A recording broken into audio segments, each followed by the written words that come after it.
Sorry, Clyde.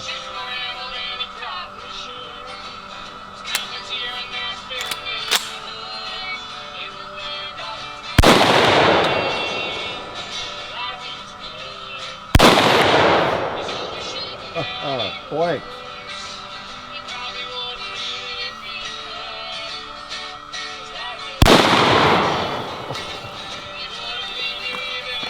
Oh, there's another slug.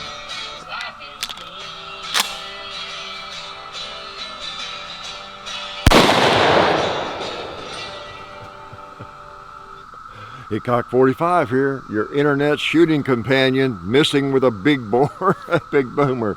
We'll figure that one out. Yes, glad you're here, but I am your internet shooting companion, coming to you from the noisy hills of Tennessee. Yes, Tennessee, the home of Davy Crockett. Right. I was reading today at a medical journal, said that if you've been drinking too much whiskey, it can cause you to start hearing things like in the background. And I don't know, maybe I'm drinking too much whiskey or something. I don't know. You hear that? For those who don't know, maybe you live at the North Pole. I'm assuming the North Pole is a little quieter. Or where else? I don't know, on the beach somewhere. And California, you live on the beach. You probably don't have this background sound. What are they? What is it?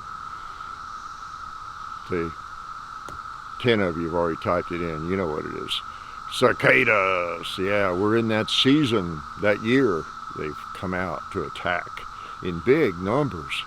Big numbers. I haven't seen a lot of them buzzing around yet, but boy, they're in the trees and they're singing to us, right? So, nothing I can do about it. So, maybe record it just for, whenever you're in the mood to hear that sound. There it is. It's wild. You open the door, the front door of the house, and you forget about it till you get out of the house. Like, whoa, what's going on? Somebody let the radio on somewhere or something. So what do I have? Another noisemaker. I can outdo them. I thought maybe it would quiet them down when I shot. They don't care.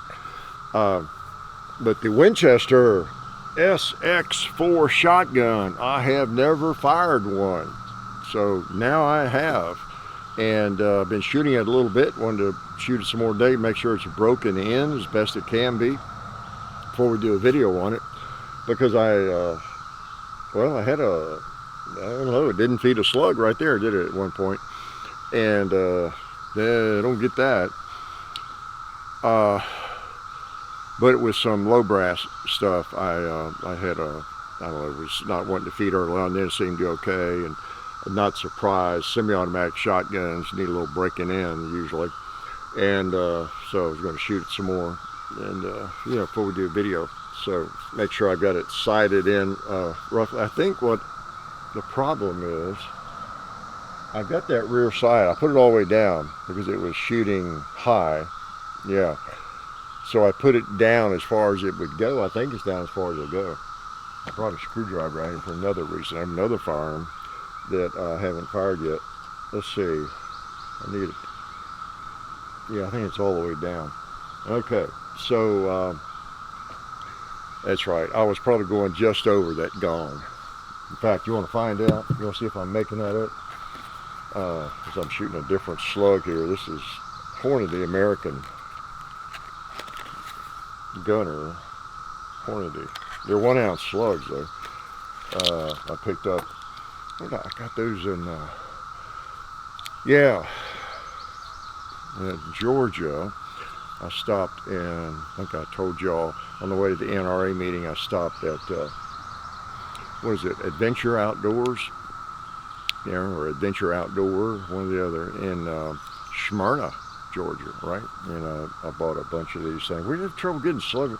We got some, people sending shotgun shells. We got ammo. We're good on ammo. We can't seem to get shotgun shells from any, or as many as we need, and then also slugs especially. So, been buying some of those. Let me try a couple more and see if that was it.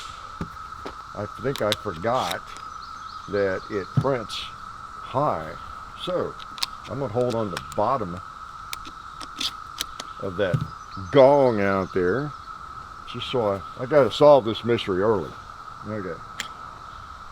All right. Hold lower. That was it. That was it. All right. Now see if they feed okay too.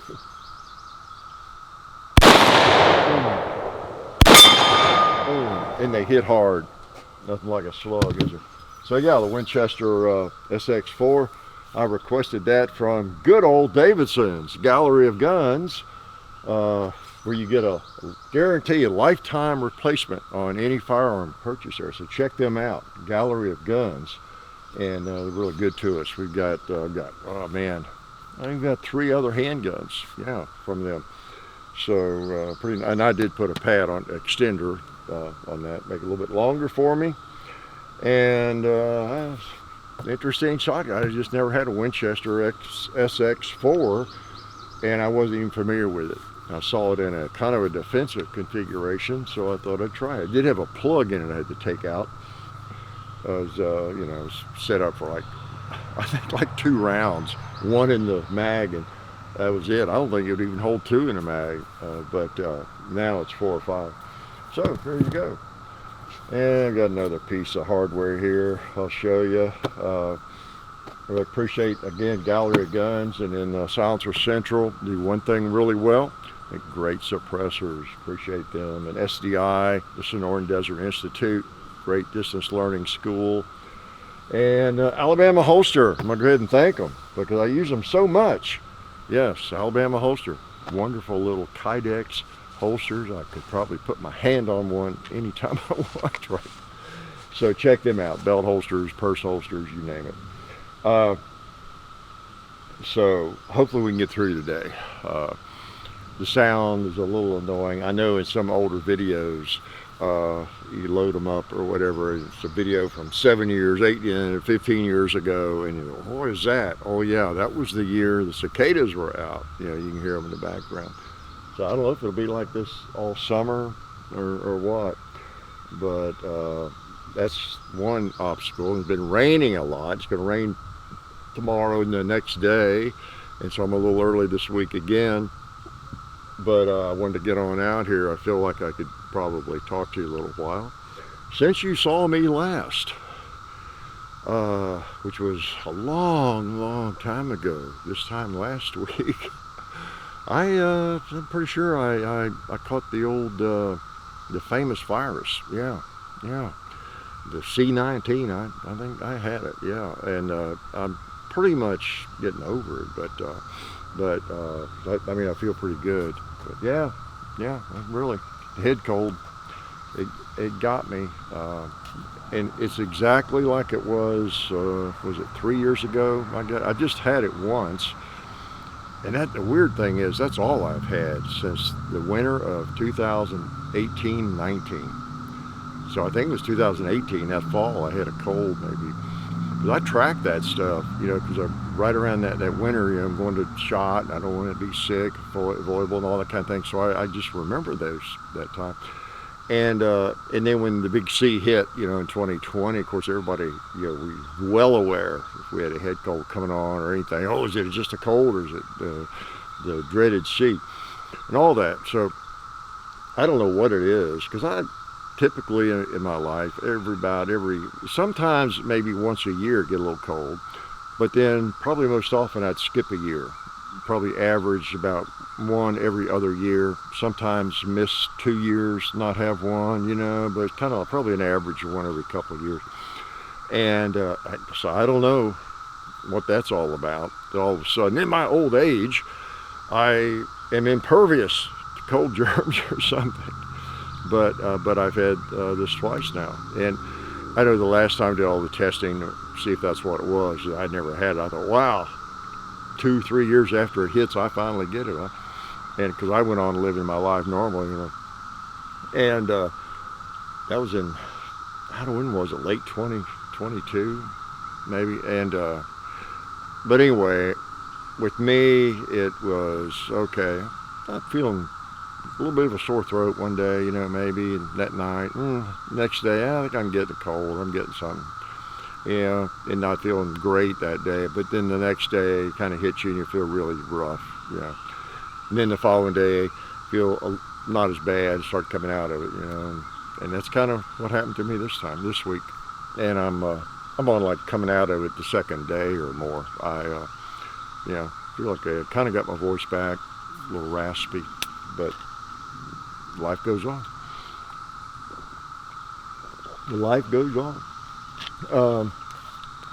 And from my experience, it varies from a regular head cold, and it literally just my experience, is it kind of comes on fairly quickly, and then you hit that worst day, about 2 days later, and then you start coming out of it. Just one bad day. It's kind of like having the flu, which I haven't had the flu 40 years or 50 years or something. I don't know. I remember how it was. You'd be feverish and feel really horrible for like a week or something, and you can't get rid of it and all that. And but that's why I don't get flu shots and stuff. I just haven't had that in forever. I don't know, since my 20s, if I had it then. But so anyway, I remember how bad you feel for days on end with that. And that's kind of the way it is that peak day with this for me. But then you come out. So it's like a really short-term flu experience for me. I don't know about you. Anyway, that's but I'm out here. Yeah, feel pretty good, and I think I have most of my voice back, unfortunately for you. But like you said, it does knock you out. It's like getting a really bad cold or anything. It knocks you out for a couple of days. You don't really feel like doing anything, and probably 3 days. I just didn't feel like doing much or anything. And then that one day you're like, oh man, it was rough. And it's another reminder. The old saying, you can have 1,000 problems until you have a health problem, and then you have one problem. Yeah. Always something to remember, and hopefully motivation for trying to stay healthy, all eating the right food and all that kind of stuff, and not too much of it. And because man, once you have a health problem, whether it's a broken leg or you're in a car wreck or you get some disease, whatever, you don't know what problems are. It shuts you down, or you're out of it for a while. It's kind of a strange thing, isn't it? And I feel sorry for people that are sick a lot, or sick all the time, or have something that has put them in kind of an invalid position, or just whatever, because I don't like being there, even for a couple of days, and who does? So it's a reminder and more motivation to, okay, let's stay healthy, because it's like a permanent situation for some folks. And then, of course, for people who are sick all the time, you probably know some people like that. They get bad colds a couple times a year, or the flu and all those things all the time. Just a weak immune system in general. That's tough life. So, what else do I have? Well, I haven't fired it, so I didn't show it to you yet. Let you guess what it is. Yeah. Yep. See the barrel? Is it a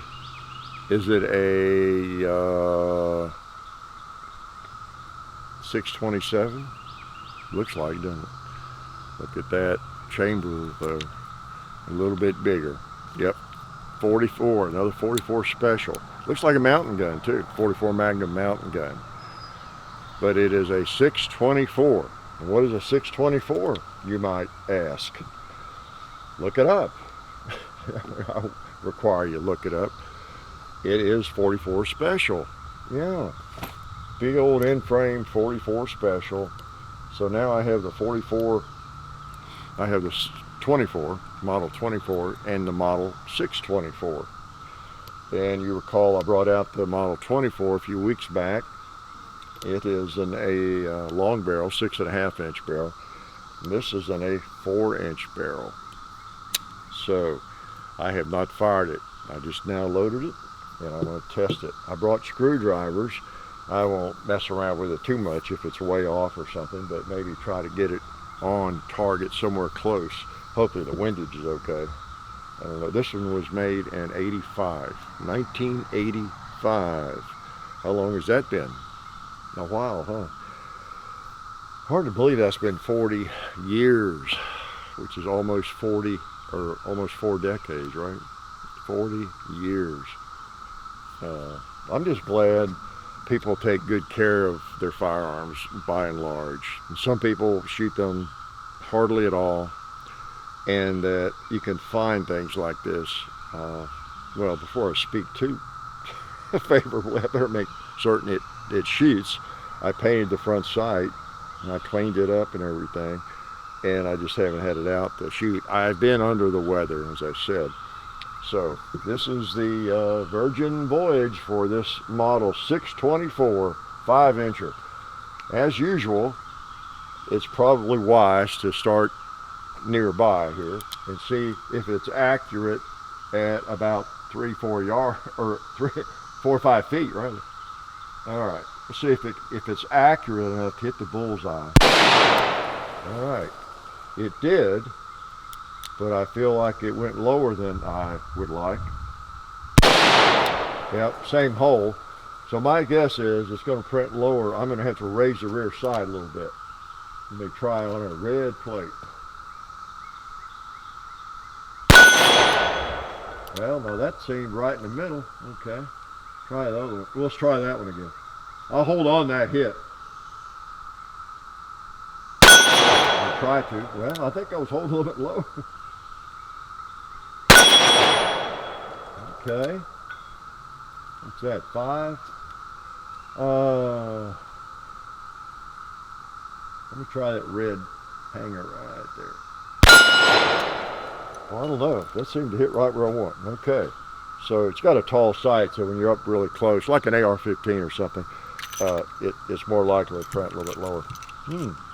All right. We'll have to try one on the gong and tickle Clyde with a round. How's that?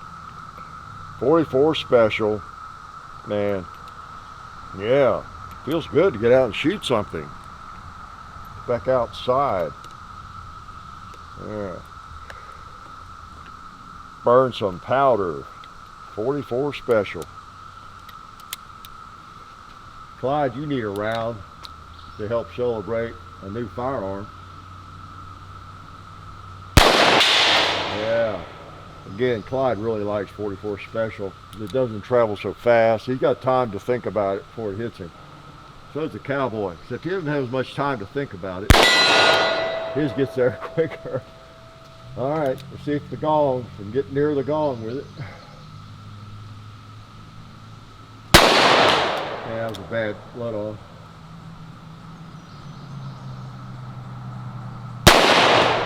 That one felt good. It might have felt too high.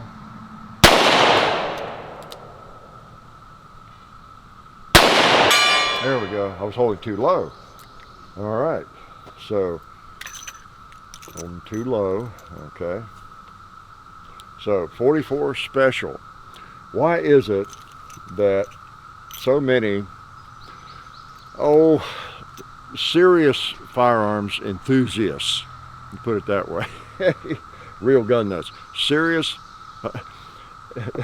euphemism for gun nut, serious firearms enthusiasts, especially people, with a little gray hair probably, like, or just a little bit older, like the 44 special so much. What is so special about it? Well, it's really a bit of a mystery in some ways. It's part of what I've talked about before. It's a big bore, and it's very pleasant to shoot, and it's just always fun to sling me, as I've said before, big lead, hitting targets of steel especially, and things like that, seeing where you hit in the dirt or on the steel or on the wood, on the 2-liter, whatever it is. It's just fun slinging large caliber bullets. Most of you can relate to that and understand that, right? And it's even more fun if it doesn't magnemize you. Yeah, jar your brain. you know, really shake up your mind to the point where you can't even think, blow your eardrums out and all that kind of thing. So that's what's pleasant about 45 Colt and 44 Special amongst experienced shooters. Probably the more experienced the shooter has been, or more years shooting and lots of different types of firearms, the more fond that person is going to be of something like this, a 44 Special.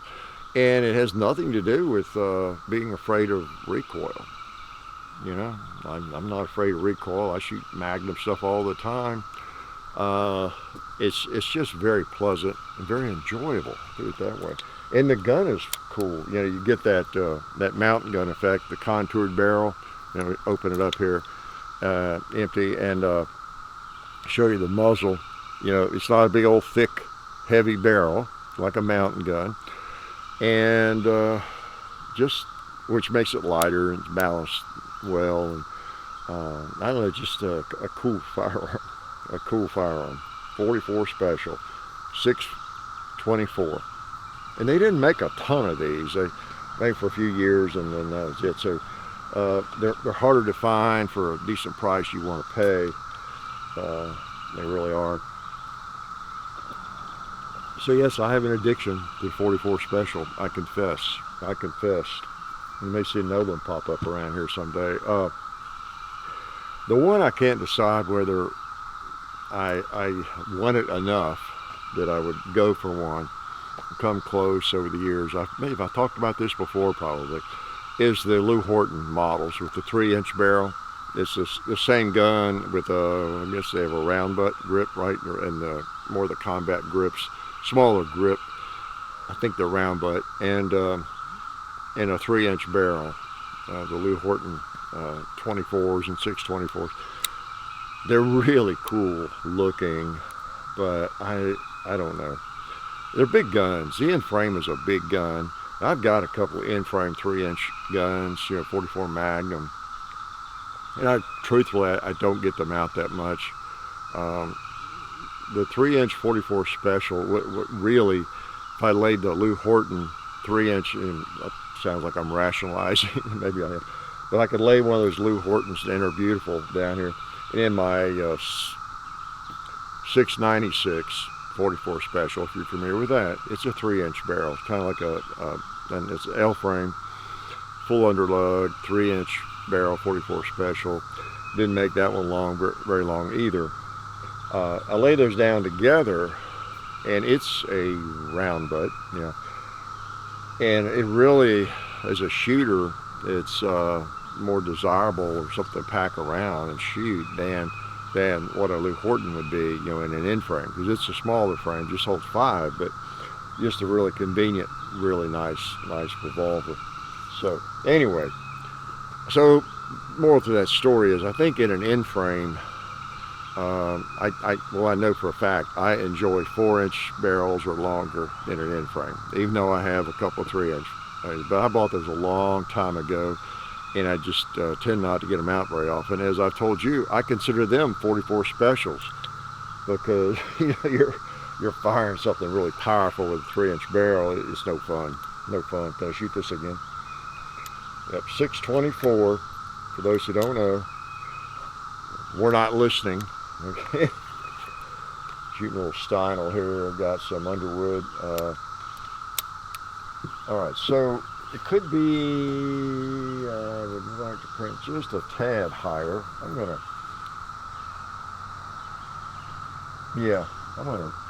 back out that screw just a little, maybe a half a turn. Not gonna change too much, because I'm not dissatisfied with where it is, actually. I don't think. Try that plate that's unhit. Yeah, I like that. Yeah, about a 6 o'clock. Oh yeah, okay. That second hit I was holding right on the first hit. Let's see if I can tell the difference up close. I'm holding the top of the red. See where it goes. Okay, a little bit low, but not as low. Let's try the gong again. Boom. And Clyde. Cowboy. Oh. All right, that'll work. That'll work. Till you fire them, you never really know, do you? So, and again, I don't know, you might ask why you got a 44 mag, you can shoot both, right? Special and Magnum. But it's just kind of nice to have in one. It's a little bit lighter. You've got a shorter cylinder because it's not configured to shoot 44 Magnum. The gun can be a little bit lighter. Of course, you got a big old end frame. There's not a lot of difference. Not a lot of difference between this and, say, a mountain gun. You have the same barrel configuration pretty much. You just have a bigger cylinder with a 44 Magnum, a little bit longer, and a little more weight, not much, you know. But there's just something kind of neat about a gun that's designed to shoot 44 special, a little bit like 357 and 38 special, and kind of a why not, you know, if you're a gun nut. You know. But now, if you're not going to be having many revolvers, you just want one big bore revolver or something, you know, you're not really going to shoot 44 special very often at all or something, you know, it wouldn't make sense to specialize and get a 44 special. All right, how about a 12 gauge? Let me shoot some bird shot in this thing. I'm going to break it in some more. Y'all have one of these SX4? Tell me about your experience with it. You like it? I just wasn't familiar with it really. Partly, I guess, because I'm not a hunter. I think maybe they don't offer many of these, or they haven't in this configuration with a shorter barrel. I don't know. All right. Let's blast something here.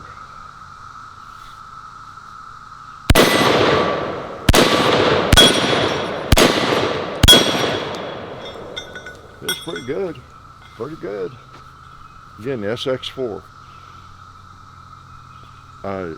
That's the sight that came with it. That's what I'll probably use. I won't put a red dot or anything on it. So, yeah, pretty cool. Another gun. There's always another one that I'm not familiar with. It just never ends. It never ends. I think I was looking at it. I get a lot of emails. I'm on the email list for Davidson's and things, and I think that's where I saw it. I was like, well, what's that shotgun? And you've never done one of those before. I've never fired one of those, I don't think. SX4. And so I just requested one to borrow and try it. You know, so some of y'all might be very familiar with it. Some of you may never have heard of it. Winchester repeating arms. Yep, it repeated. Pretty neat. You know me, I'm a sucker for a shotgun, a short shotgun that shoots well or easy to shoot or whatever. Pretty cool. So that's true. Speaking of bullets going through barrels, I hope you saw that JP5 video. I guess that was last week, right? But the JP5 pistol caliber carbine, and hopefully you watched the video long enough. You withstood my yakking and shooting long enough that you saw the squib load we had. Yeah, squib load. We have a pretty good video on squib load. Look it up. And then in that video with the JP5, we actually had a squib live on video. Now I did cut because I wasn't sure exactly what was happening, what was going on, and I was going to be fumbling around and with the camera making me nervous about, okay, you know, but I cut and got the bullet out of the barrel, and yeah, it was interesting. As you saw, I explained in there, we came back, the next round was chambered, what was weird, you know, and so the round, I don't know what it was, no powder or what the heck, but it launched the bullet into the barrel, 9mm. Now I forget how far up it was. It was far enough where another one would chamber, was the thing. And the next round chambered, but because that one sounded odd, I didn't pull the trigger, and I jacked that one out and everything, and we took it apart, at least looked through the barrel, and yep, it was blocked. There was something in there. It was a bullet, the 9mm, and I saved that bullet somewhere. But anyway, a squib load, can happen. Just again, a warning about that. It could happen today. It could happen with a shotgun or this revolver or whatever. If a round just doesn't sound right to you. And sometimes with factory ammo or whatever, I know in the last month shooting for some factory ammo around here that a variation in the power factor of that ammo. And yeah, you notice that, especially just range ammo sometimes. But when it's dramatic, really dramatic, like it hardly made any sound or something, then you want, oh, did that get out the barrel? So just always be aware of that. If you're really young, you're not familiar with that. That's just when I think often it's when there's no powder in the case, and it's just a primer that sends the bullet up and it lodges, and often it will hang up the gun because the bullet's in the way, it barely got into the chamber or whatever, which is good because then you can't load another one and shoot. Or in a revolver, if it just barely gets out and locks it up, it's not even totally out of the cylinder, that's actually a good thing because you got a problem no matter what it sounded like. You're not going to be able to spin the cylinder to shoot another one. But it's always an issue that could happen. And that's not good. You've got a plugged barrel to be firing another one through it. Bad things can happen. So just always be aware of that. And that's not just a issue that occurs with hand loads. Your alcoholic uncle who loads ammo. It's not just in those cases, right? So, can I shoot this again? Yeah, 44 special is really special. Model 624, it says right on it. So I'll put some more bullets in here. Send a couple. And again, for new people to guns, the 44 special is basically the same bullet as 44 Magnum, same diameter, and all that essentially. Okay, which is 43 caliber. Right? So same bullet. I know I've loaded 44 Magnum and 44 Special for decades, and I often just use the same bullets, for both cases. Just standard 240 grain hard cast bullets, and no change in the bullet at all. Although I think the earlier, or some of the classic 44 Special rounds were odd weights and different things, like 246 grain or something, or whatever. And then there's also a lot of 200 grain bullets in 44 Special. A lot of people like a 200 grain bullet for 44 Special, and some firearms recommend that. I think especially your lightweight, like maybe even the little Charter Arms, they might recommend a 200 grain bullet. I'm not sure. And depending on the length of the barrel and everything, maybe a 200 grain bullet shoots better, I don't know, or to point of aim, not as high or low or something. I prefer a bullet that's in the 44 Magnum category of weight, 240 grains, 250, something like that, 225,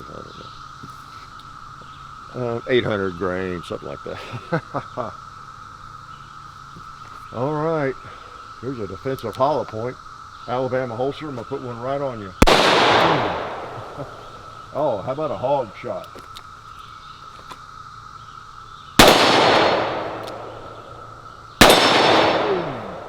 Got him right in the kill zone. How about a pig over there, or a buffalo?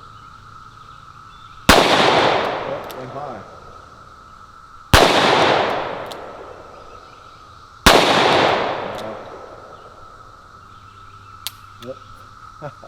Messing around here. But I feel pretty good. I don't feel like weak. I don't think. I might look weak. I don't feel weak. So I'll shoot a few more of those before I get you out of here. Do I have any advice for the young people? Speaking of young people, Oh man. Yeah, I got some serious advice, I'll tell you. Uh, Young people, try not to be one of those human beings that we see a lot of today who is just obsessed with identity politics and all that kind of weird stuff. Just obsessed with it, making a huge deal out of something that really is not a huge deal to most of us. Yeah. And hasn't been for decades and centuries maybe. I mean, if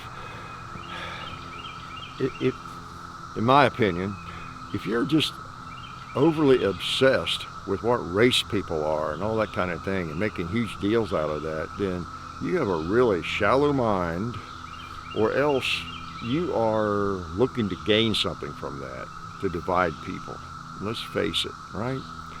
So, just, I don't know, I have this weird idea, and I really have for a long time, that if you're going to evaluate people, judge people or whatever, judge them based on how they act and their character, their skill level in some area, their talents, yeah, have an opinion about those things, a judgment even about those things. We like to think we're not judgmental, but we do judge people. Hell, it's how we survive. If I judge you as being a dangerous person, I don't want to be around you, I judge you as a troublemaker or whatever. I don't want to be around you, or someone of low integrity. I don't want to do business with you or just be around you. And I will find a way out of that and not be around you. It happens. But all this obsession, it just wears me out. It's just crazy. It's mainly coming from people who just really have no life, again, shallow-minded, and looking to gain an advantage somehow. So don't be one of them people, okay? That's my advice. Have a brain in your head. Think a little more deeply. I'm going to intentionally miss the bullseye. Yeah, I'm going to put one right there. And I'm going to put one down below. Yeah. And I'm going to shoot a bowling pin.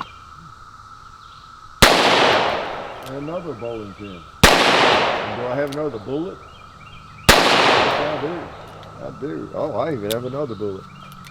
Let's put it on Clyde. Yeah, the last one was presented to my buddy over there, who hangs out in the woods. He's been a good friend. He's very loyal. He's always there for me. When I need a target, he volunteers. He stands up, takes a beating, doesn't he? He really does. So anyway, 44 Special will always be special to me. I think so, just like 38 Special. Yep. Says right on the barrel. Can you read that? Some of you can read. You're not from Kentucky. You can read, right? Yeah. So I'll throw some Ballistol on that thing, soak him down. In fact, that's what I'll do right now.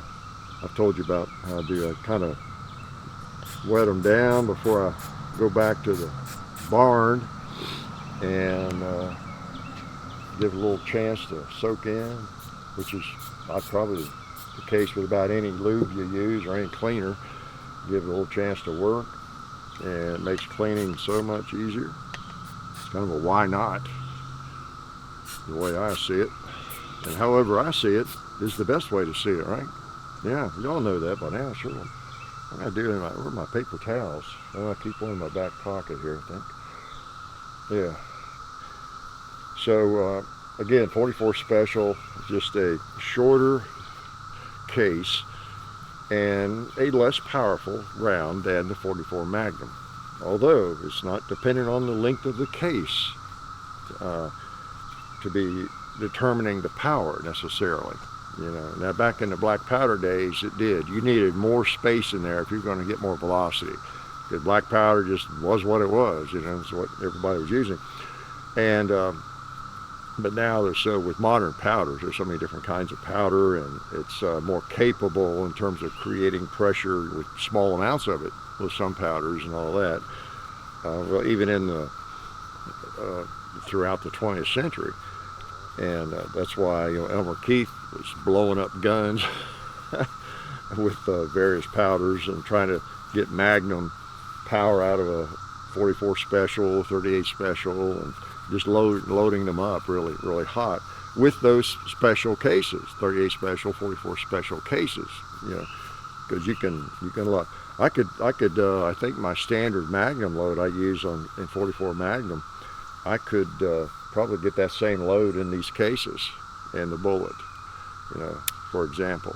And I could just use 44 special cases if I wanted to.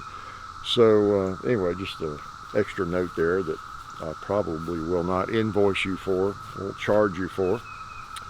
And so I hope my buddies out here in the trees haven't been too annoying. Think of it as music. Just think of it as background music. Just what you get when you live in the country. And one of the benefits of living in the woods. Whatever happens in the woods, you're there with it. It is weird because you don't necessarily see them, but they're there. I can hear them, right? So you can sort of chart the difference as we move through the summer, see when it slows down, when it's not as loud, all that sort of thing. So you'll be popping up in videos occasionally, of course. That's what's funny. It's been one of the funniest things, or most interesting comments, I guess, all through the years, really, we've been doing this, is, I know, I mean, you could go to one of those videos where the cicadas were bad, whatever it was, 10 years ago or whatever, and there's somebody, you know, with a comment probably yesterday about that. You know, oh, what's that annoying sound? What, you know, and, or how come it's middle of the winter and you got cicadas in the trees or whatever? Because it's the middle of the winter when he's watching that video, but it was filmed this time of the year or something. And that is what I was getting at there. You know, the seasons change, right? Think about how recently it was that there were no leaves on these trees just a few weeks ago. And of course, we keep about 20 videos maybe in the bank at times, you know, and so the video, even a fairly recent video from just 2-3 weeks ago, we posted this week. It's going to look, wow, what happened to the leaves? You know, so that's always, going through the various seasons, that's always been something that gets people's attention. You know, they assume that any video we post was done the day before, or, you know, or something, or that week always, you know, and it's not the case really. Not. It just depends. It might be, but it just depends. Like it matters, you know. Except for the Sunday videos. Yeah, because on Sunday, it is recent. It's that week. It is that week. Although, some people also get similar comments. Of course, they're live at 5 a.m.